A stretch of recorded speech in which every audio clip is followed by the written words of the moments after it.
เดี๋ยวมื้อนี้พวกเขาสิไปเพาะทานบ้านพี่น้องเนาะเดินทางข้าม2 จังหวัดหรือว่า2 แขวงเนาะตอนนี้เขาอยู่แขวงเวียงจันทร์แล้วเขาจะเข้าไปเพาะทานนครหลวงเนาะไปละพี่น้องไปละสิไปไสนี่นะโอ้ยมาสิไปหายเบ้าน้อยชอบอยู่ชอบกินยายเอ้ยไปนำบ้าไปเดี๋ยวก็ขอไปนำเลยเด้อไปพี่น้องไปตอนนี้พี่น้องบ้านน้ำแจ้งก็มาฮอดที่หมายแล้วเนาะตอนนี้ฮอดบ้านเตาไหฮอดเฮือนบุญแล้วพี่น้องเดินทางมาประมาณเกือบ2 ชั่วโมงนี่เป็นเขตเฮือนบุญเพิ่นตั้งกองจะพาพี่น้องไปเบิ่งเส้นทางบ้านบ้านเตาไหบ้านกั้ว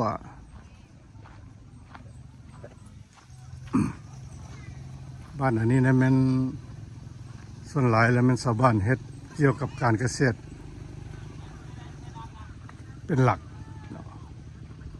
ในบ้านแท้ก็จะอยู่เข้าไปไหนคุณจะปลูกมันปลูกกล้วยเฮ็ดให้เฮ็ดนาเนาะนี่ทางมาแต่แขวงเวียงจันทร์ตัวนี้ก็เข้าไปซอด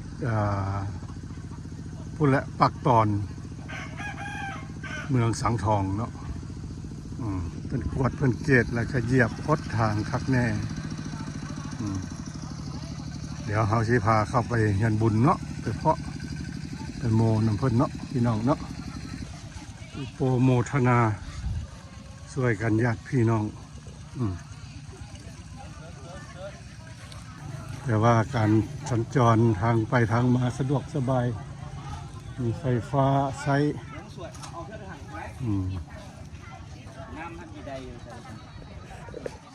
มีไฟฟ้าใช้แล้ว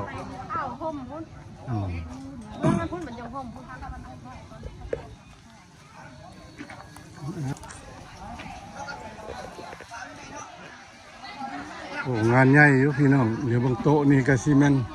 2 4 6 8 10 1 2 3 4 5 6 70 โต๊ะ70 โต๊ะเลยพี่น้องเลยเป็นงานใหญ่สมควรอยู่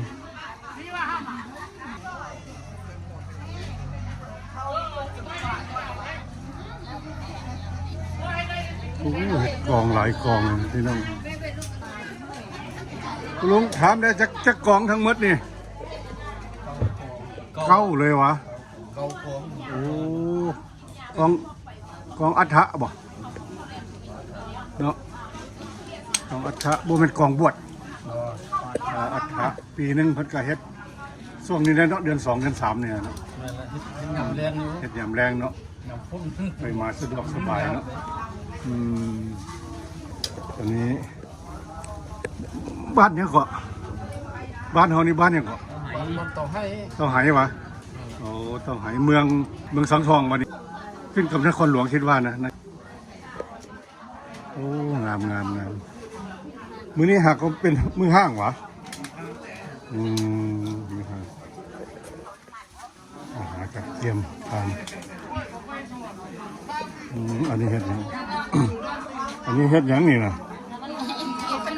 ขนมบ่ลุงขนมโอ้ขนมแนบแล้วเอาในใส่โอ้เฮ็ดแล้วไปห่อแล้วไปนึ่งโอ้สร้างเฮ็ดนี่ขนมแนบเป็นแป้งบ่หรือเป็นข้าวเราเป็นโมโอ้ข้าวเป็นโมออกพี่น้องอันนี้นะไปเฮ็ดขนมแนบเด้อพี่น้องขนมแนบขนมอย่างอีกเหรอ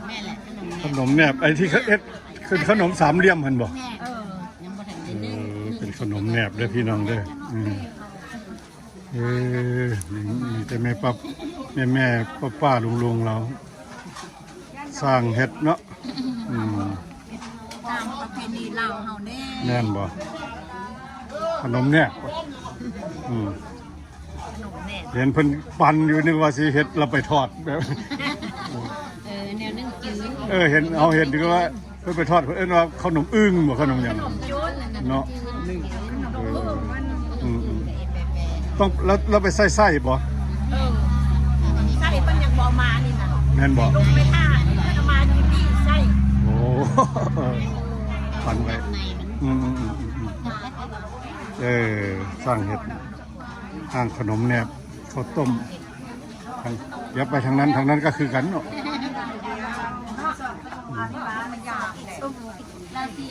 อันนี้ก็เห็ดขนมแนบคือกันยังมันมีเนินเนี่ย มันมีเนยเถอะ อย่างรวมโลไว้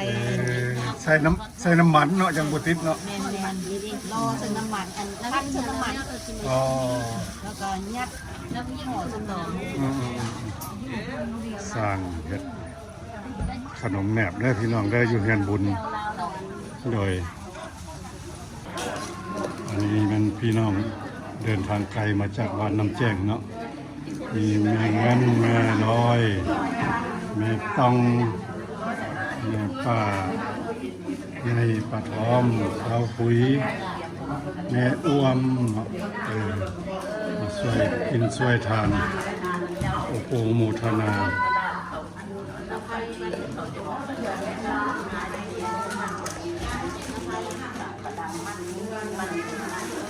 แหน่ขับสินขับก่อน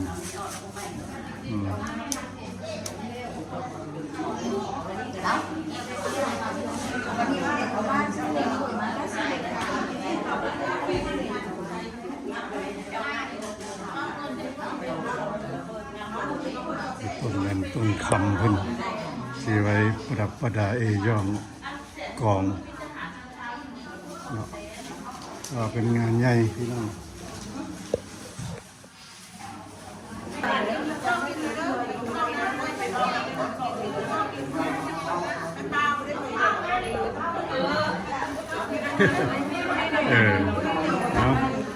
เอาเรียนแถวกันเข้าผู้ใดแล้วออกเขาจะเข้าไป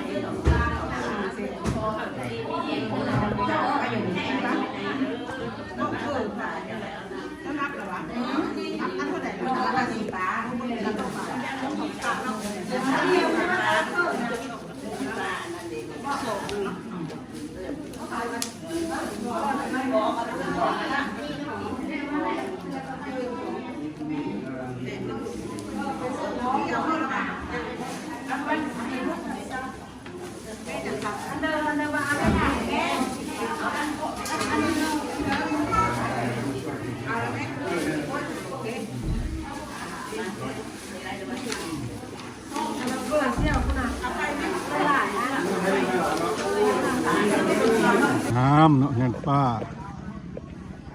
เพิ่นสรุปแล้วเพิ่นเป็นป้าเนาะพี่น้องเนาะนี่เพิ่นตั้งกองอัฐะ9 กองให้กับพ่อแม่พี่น้องญาติมิตรเพื่อนสหายที่ล่วงลับไปแล้วปีหนึ่งเพิ่นก็2-3 ปีเนี่ยเฮ็ดเท่านึงบุญหาพ่อหาแม่หาญาติพี่น้อง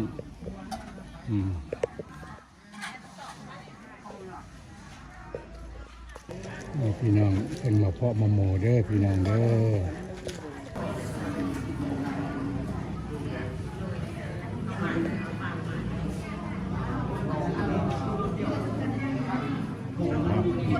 ปรึกษากันจะพาปรึกษาปัญหา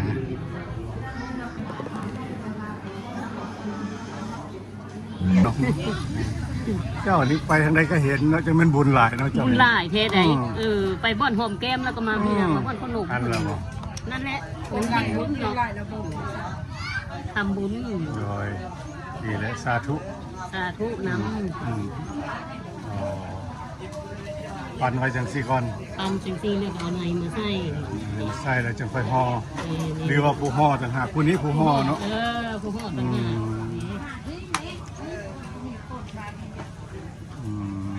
เอายัดเข้าไปงัดแล้วครับผมเนี่ยพี่น้องนี่คือวิธีการห่อขนมแนบเนาะ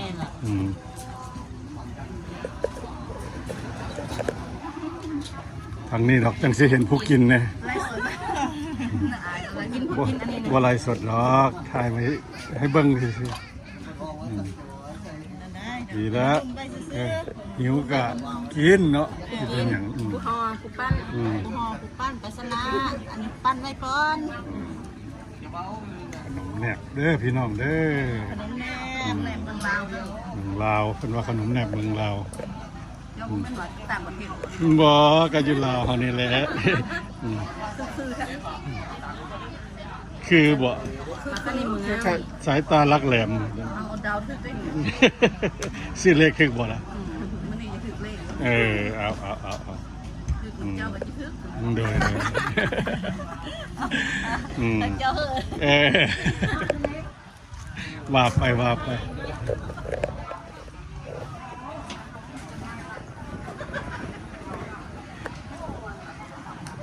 สบายดีไอ้ยะ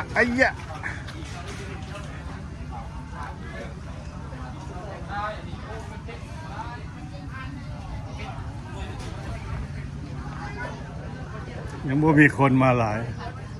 ไม่มาทางเดียวเขาก็มาทางนี้ได้แต่ว่าข้าว ข้าวเด้อพี่น้องเด้อกินข้าว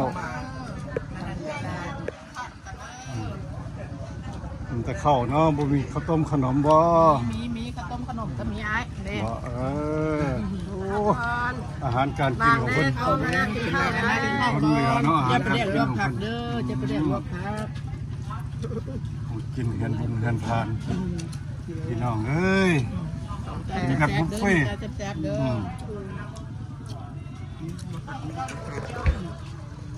กินแบบบุฟเฟ่ต์กินแบบบุฟเฟ่ต์ มาไหมป่าเลยไปแล้วก็ ไปแล้วแหละ เขาชวนเที่ยวใช่ไหม เอาสินอนพี่ได้ฟังขับมื้อแลง ฟังเขาถือว่า อันนี้บรรดาแม่ป้าเพิ่นห่อขนมแนบอยู่เฮือนบุญเนาะเฮือนตั้งกองของป้าเวียงไสร้านเตาไหขนมแนบอันนี้ใ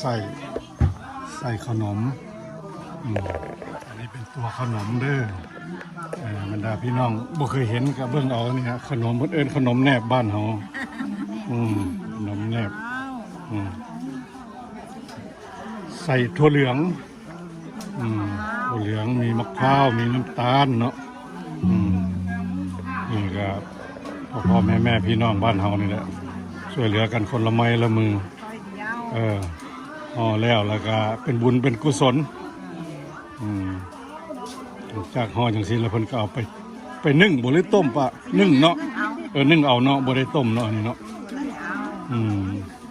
อันนี้มันเป็นนึ่งเอาเอาอะไรเป็นยังไงนะเต้ม ป่าละเฮ็ดก็บ่แม่นง่ายเนาะต้องมีการเรียนรู้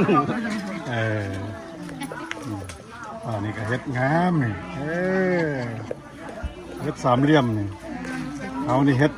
กลมๆนี่เป็นอยู่เด้สามเหลี่ยมมันเป็นนะ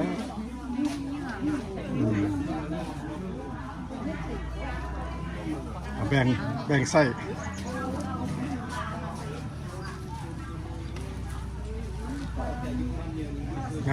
งานบุญนี้ไปบ้านใดก็ต้องห่อช่วยกันแบบนี้เนาะ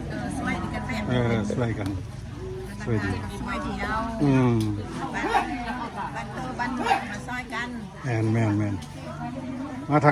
าทางนี้ยังเห็นช่วยกันอยู่เลยกันเข้าไปทางตัวเมืองแล้วซื้อเอาเบิดก็ซื้อเอาเบิดหรือว่าเฮ็ดแบบนี้แหละดีกว่าเนาะบ้านเฮาผู้นั้นผู้นี้ช่วยกันคนละไม้ละมือนึ่งแล้วกับเบ้านำจันเท้าแล้วมดกับคนหนึ่งแม่นเลยดีบ้านเฮายังรักษาความเป็นสามัคคีของบ้านของเมืองของนั้นให้ลูกให้หลานได้เบิ่งแต่ว่าประเพณีเราทำโมเมนต์คนรวยดิโดยแม่นนี่ตะปูธรรมดาขอบคุณกินอันนั้นเราช่วยกันดีที่สุดเนาะไหนก็แปลเป็นเงินบทนี้ก็อยากผู้บ่มีเงินก็ลำบากเนาะนี่ได้ซื้อแม่นแหละมากินมาทานกับเจ้าเขาบอกขึ้นมาโน้ต แม่นเอาก็ยังจำได้อยู่แต่ก่อนนี่ก็คันว่าไปบุญก็มีผู้หิ้วบักพร้าวบางอย่างไปเนาะช่วยกัน เรามีโลกานั่นก็ใช่แล้ว แต่ตอนนี้มันทั้งอยู่ในเมืองมันไม่ค่อยเห็นแล้วมีแต่ผู้ฮับไปเป็นงานจ้างกันเป็น4-50 ล้าน ถ้าเฮานำขับบ่ได้แต่ถ้าเฮาบ่มีเงินหลาย แม่น มีอยู่เฮาบ่หลาย แม่นแต่ว่าเฮ็ดอันนี้ดีมันได้บุญได้กุศลเนาะผู้นั้นช่วยผู้นี้ช่วยเป็นเหือเป็นแหงเป็นวัตถุ อันมาเฮามาเข้าทางก็บ่มีเข้ามีเงินนี่ละ โดย แล้วเขาพเจ้าก็มาช่วยเดียว แต่บุญพระเวทบ้านเฮาเฮ็ดแล้วอะยังบ่ได้เฮ็ดล่ะเพิ่นเฮ็ดอยู่ว่ากูปีเฮ็ดอยู่ว่าบ่ได้เฮ็ดจักปีอ่ะ บ่ได้เฮ็ดกับเครื่องเครื่องครบเฮา ทีมีตะบุญประเพ ก็ ณี ก็มีวัดอยู่ตัวล่ะ มี ว่ะเนี่ย วัดก็มีจังหวะก็มี เพิ่นบ่เฮ็ดบุญพระเวท เพิ่นบ่เฮ็ดบุญพระเวทเครื่องบ่ครบจะเฮ็ดบ่เป็น โอ้ มันมีเครื่องครบ มันมีผู้บาอาจารย์มีผู้นำพาเฮ็ดเด้เจ้าก็เฮ็ดได้ โดย ท่านเพิ่นก็พาเฮ็ด เงินขายบ่เพียงพอเนาะขายเรื่องบ่เพียงพอเฮ็ดบ่ได้ โดย เฮามันเป็นเอ็ดบุญกองข้าวบ่ประเพณีลาวหั่นน่ะ บุญของข้าวนี่เฮ็ดอยู่เนาะ เฮ็ดอยู่ แต่ว่าแล้วละติปีนี้แล้วละติ เขาเจ้ามาทานมากองพระป้ามาตะไทยเฮ็ดแล้วหรอก อ๋อแล้ว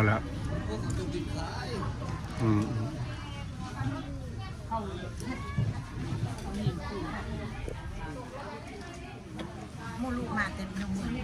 มาแต่พลโฮงโดยมาแต่พลโฮงพี่น้องทางนั้น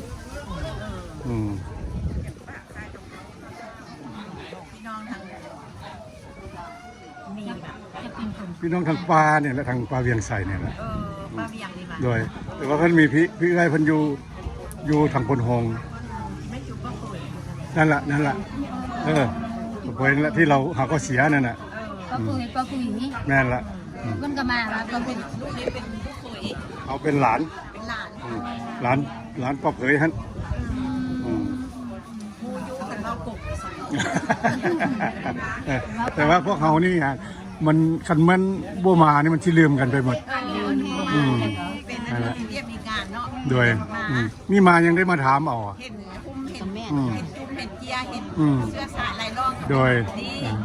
พี่น้องทางนั้นก็มาพอดีทำนี้ แม่น ก็โฮมกัน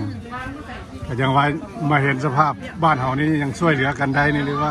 เอาดีใจแล้วโอ้ยทางนี้ไวเนาะแล้วละ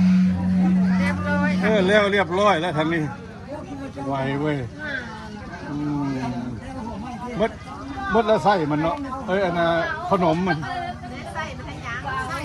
ไส้ยังไปเอาอยู่ใส่ขนมอันแป้งมันนะมันเจ้างอดอยู่บ่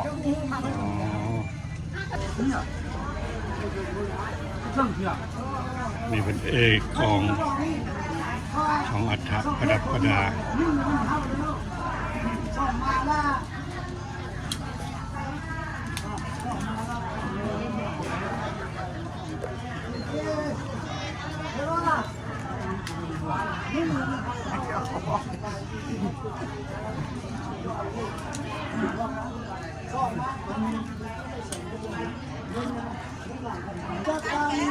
กองนี่ปกติเพิ่นบูชาหรือเพิ่นซื้อ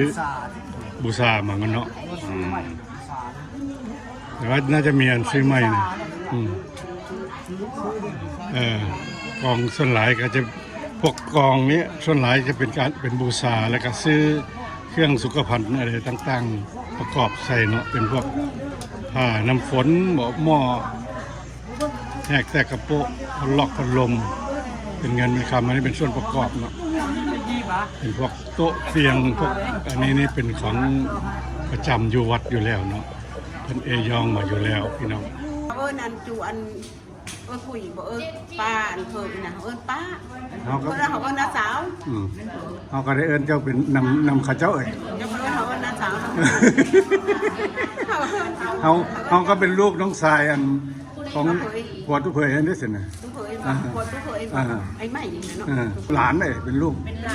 จันไร ลูกจัน เขาได้ไปก็ไปหาคนตอนคนอย่าง แม่นบ่ โดย นั่นแหละ ดีจังขนาดเขาได้ห้องอายห้องน้องเสร็จ เขาก็บ่ฮู้ก็ในคันน้องนุ่งเขาบ่ส่วนมาก็บ่ได้ฮู้ คติมาแล้ว เขาสิมาน้ำหลังที่บ่ แต่ว่าลุงทอมขึ้นมา พอมาแล้ว ทอมเมียขึ้นมาแล้ว มันเห็นมันปานนี้ เนี่ยอยู่นอกเลยเจ้าบัวจื้อนะเขาก็เข้ามานี่แหละเมื่อกี้นี่ มาป้ายังพันมา อ๋อ นี่นะมันเอ้ยเฮาเอ้ยกระโดด อ๋อนี่มัน ก็ไปคนนี้แหละใบนี่ ตัวใบเลยไปนาน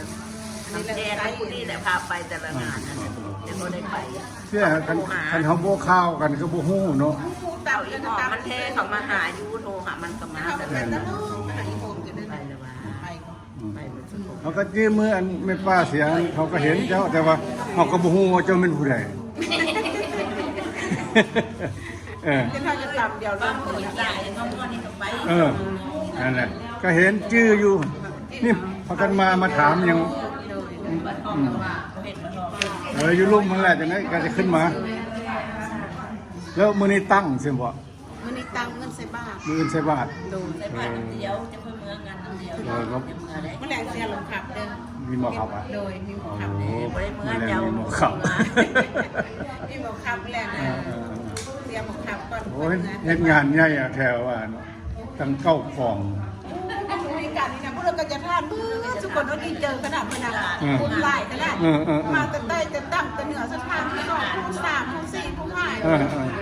มัน5-60 ตันด้วยอันการกองทั้ง5 โดย จากการกองกษัตริย์สองคนอันนี้เป็นการลบหมด แต่ว่าลงมาเบิ่งโอ้ยงานใหญ่อะแถวว่าแต่มันบุญหลาย บุญหลายบุญหลายแท้หลายว่า มีแต่ผู้อยากความกินความทานเนาะมีแต่ผู้อยากสร้างบารมีนำกัน ดีใจกันเลยเสี่ยวจะเจอผู้จะเจอมาทุกคนดีใจหิวกาแฟนะไอ้น้องกับข่าวกับมา แม่น เจ้าจะหูกับมาเขาโกหูบางคนเขาโกหูบางคนก็หูได้ไอ้หลวงพ่อคน นี่ละพ่อแม่พี่น้องไปเบิ่งกันนะเป็นทางหากะเกียมไปคำบุญคำทานเนาะคำพี่คำน้อง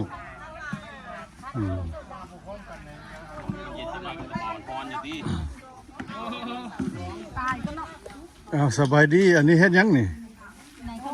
เป็นในขนมโอ้ จะไม่ห้ามไม่ให้ขนมสาว ไม่ สาวเก่า มีแต่ผู้สาวก็ว่าเลยเนาะโอ้อันนี้เป็นยังนี่ ทั่วเรื่องกับมะพ ข้า ร้าว ว ในหลวงกับมะพร้าวเนี่ยในขนม ขนม ออกวิทยุคน ขนมแนกเพิ่นอันปั้นอยู่หั่นบ่โอ้โดยเดี๋ยวยืนเป็นกำลังใจให้สิ ปันน้ำเนย ซ่อมยูทูบเด้อ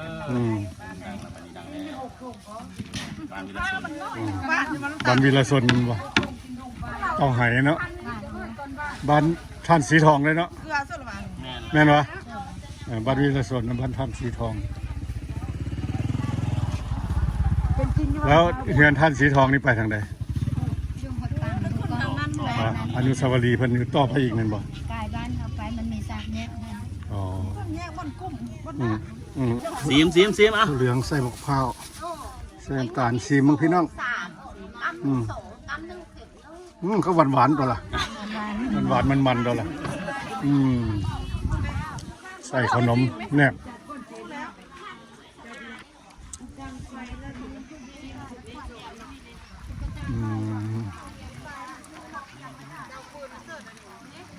อันนี้สิทอดยังนี่ทอดหมูอ๋ออันนี้พี่น้องพันธีทอดชิ้นหมูพี่น้องอ๋อทอดไปแล้ว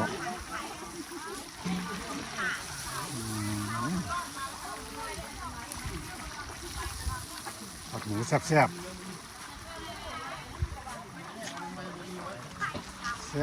่บทอดหมู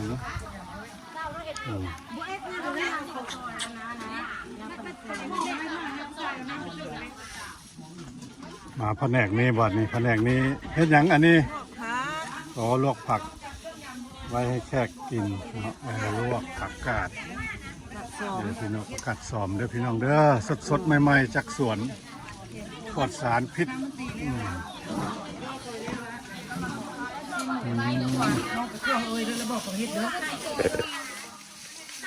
อันนี้เฮ็ดหยังนี่ ซอยกระลุก กระโดดนี้ซอยแล้วเอาไปให้หยังเนาะ ย เป็นยำบ่พอไปใช้ยำยำสลัดให้มันเป็นสีงามเนาะ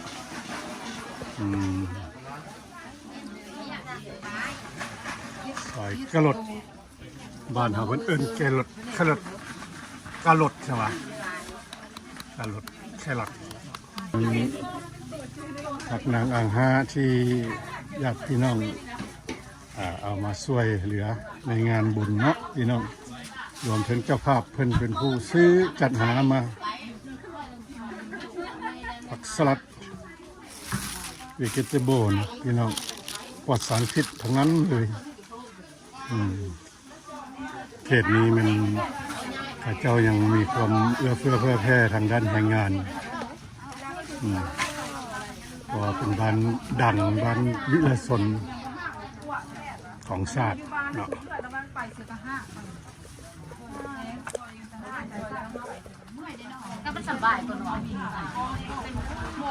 อันนี้ความสามัคคีของชาวบ้านเนาะใจหอมใจหอมใจหอมมันเลือกหอมเด็ดหอมอยู่แถวนี้มีแต่หอมเนาะขอหอมได้ดูได้หอมได้มันแนวหอมเดียวได้ไม่หอมแม่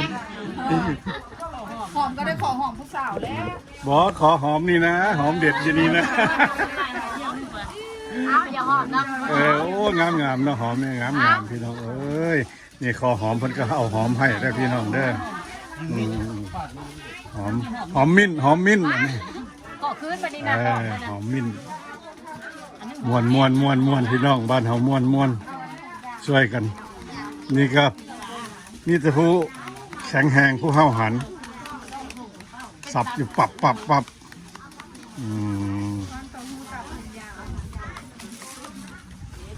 อันนี้ก็หมู่เฮ็ดเวียกเจ้าของนอนอย่างเดียวบ่เข้าใจจักเมื่อยมาจะใส่เฮลโลเจ้าซื้อหยังเฮ็ดเสยอีกบ่ฮู้เรื่องเอาโอเคบ่กวนเจ้าละบ่กวนละนอนอย่างเดียวอันนี้แผนกครัวแผนกแม่บ้านขอเบิ่งเด้ออย่าหั่นมือเด้อหั่นแต่แต่งเด้อพี่น้องหั่นแต่งไว้ใส่ยำสลัดเนาะเนี่ยพี่น้องบ้านเฮามีความสามัคคีมีเวียกมีงานก็ช่วยกันแม่นบ่จังซั่นแหละบ้านวิลสนนั่นนี่บ้านซื้อบ้านซาบ้านดังเด้ผู้ใดกายไปกายมาก็มาแวะเด้อบ้านพี่บ้านน้อง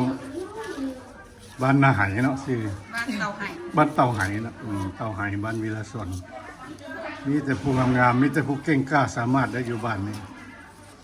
ผู้ใดที่มาเอาเมียบ้านนี้ต้องคิดเบิ่งก่อนเพราะว่าบ้านวิลสนเป็นบ้านเก่งกล้าสามารถเป็นง่ายเฮ็ดนาแล้วนะแม่นส่วนหลายประกันเฮ็ดให้เฮ็ดนาเนาะอยู่บ้านเฮาเนาะในบ้านแท้ๆเข้าไปทางใดในบ้านแท้ๆในบ้านวะเข้าไปอีกวะอันนี้เพิ่นออกมาอยู่นอกมันบ่เต็นนี่มันเศร้าเขาเจ้ามาเนาะเต็นเป็นโต๊ะเป็นตั้งทางเจ้าภาพเศร้ามาสบายดีทุกคนสบายดีพักกันเห็นอย่างนอนี่นอโอ้ล้างผักล้างหอมโอ้หอมหลายเนาะขอหอมเลยดูหยอกพี่น้องมีแต่พี่น้องเต่าไหเต่าไหเนาะบ้านเต่าไหเฮาแม่นบ่มีแต่ผู้งามเว้ยทั้งงามทั้งเก่งบ้านบ้านเต่าไหบ้านท่านสีทองวิรชนของชาติเป็นบ้านนี่แหละอันชื่อบ้านดัง